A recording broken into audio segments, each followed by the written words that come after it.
আসসালামু আলাইকুম রাহমাতুল্লাহি ওয়া বারাকাতুহু। আমরা এখানে ৭৫০ গ্রাম পোলাও চাল নিয়ে নিলাম। এটাকে ভালোভাবে পরিষ্কার করে নেব। ২-৩ বার করে ভালোভাবে পরিষ্কার করে যতক্ষণ পর্যন্ত পানি সাদা না হয়ে যাবে, ততক্ষণ পর্যন্ত ধুয়ে নেব। ধুয়ে নিয়ে আমরা এটাকে এক্সট্রা একটা পাতিলে এক্সট্রা করে নিয়ে নেব। আর আমরা এখানে ফ্রাই প্যান বসিয়ে নিলাম। এটাকে গরম করে তেল দেব। যেন পানি না থাকে, পানি থাকলে আবার তেল করবে। তারপরে তেলটা গরম হলে আমরা সেখানে তেজপাতা, দারচিনি, এলাচ দিয়ে দেবো। ঘি পরিমাণ মতো লবণ দিয়ে দেবো। কারণ হচ্ছে কেউ ১ কেজি করবেন, কেউ আধা কেজি করবেন, সেজন্য পরিমাণটা আপনি আপনার মতো করবেন। তারপরে স্টেপ বাই স্টেপ যে নিয়মগুলো আমি সেটা বলতেছি। তারপর আমরা ২ চামচ এখানে রসুন বাটা এড করে দিলাম। তারপরে কুচি পেঁয়াজ এড করে দিলাম। কিছুক্ষণ এটাকে আমরা ফ্রাই করে নেব ভালোভাবে।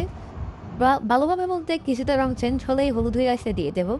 তো আমরা এখানে চালগুলোকে দিয়ে দিলাম। চালগুলোকে অবশ্যই পানি জড়িয়ে নেবেন। নিয়ে এগুলাকে আমরা ফ্যানে দিয়ে আমরা এগুলাকে লাড়তে থাকবো পাতিলে দিয়ে। তো যতক্ষণ ৫-৭ মিনিট এটাকে লাড়তে হবে। মিডিয়াম লো আছে। এটাকে হাই মিডিয়াম বা লো মিডিয়াম আছে লাড়তে থাকবেন। তো যখন এগুলোকে এভাবে লাড়তে লাড়তে ভেজে দিবেন, মোটামুটি কিছুটা রং চেঞ্জ হয়ে যাবে, তখন বুঝবেন।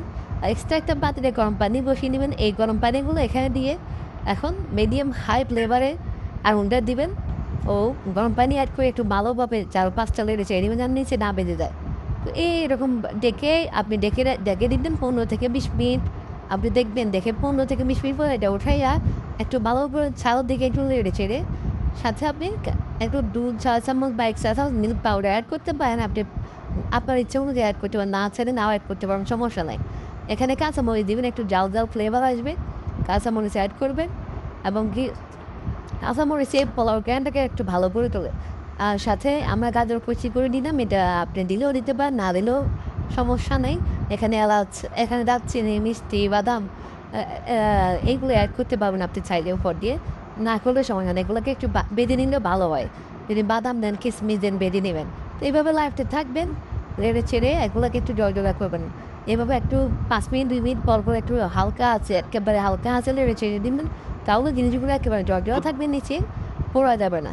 আর আপনি যদি অন্য পাতিলে রান্না করেন, নিচে একটা পাতলা কিছু দিয়ে স্টিল জাতীয় ওইটার উপর রাখলে ডাইরেক্ট আস্তা পোলাওতে লাগবে না। এভাবে সুন্দর জর্জরা একটা পোলাও যে ফ্লেভার দেখতে সুন্দর সুন্দর একটা আসে। তো এখন আমরা এখানে পেঁয়াজ ব্যারিস্টা করে রাখা আছে, ওইগুলো একটু উপরে দিয়ে দেবো। দিয়ে আমরা পরিবেশনের জন্য রেডি করবো। তো আজকের ভিডিও এই পর্যন্তই। আমাদের ভিডিওতে লাইক করবেন, সাবস্ক্রাইব করে আমাদের পাশে থাকবেন। আমরা নতুন করে চেষ্টা করতেছি ভালো কিছু করার জন্য। আজকে ভিডিও পর্যন্ত লাইক করবেন, সাবস্ক্রাইব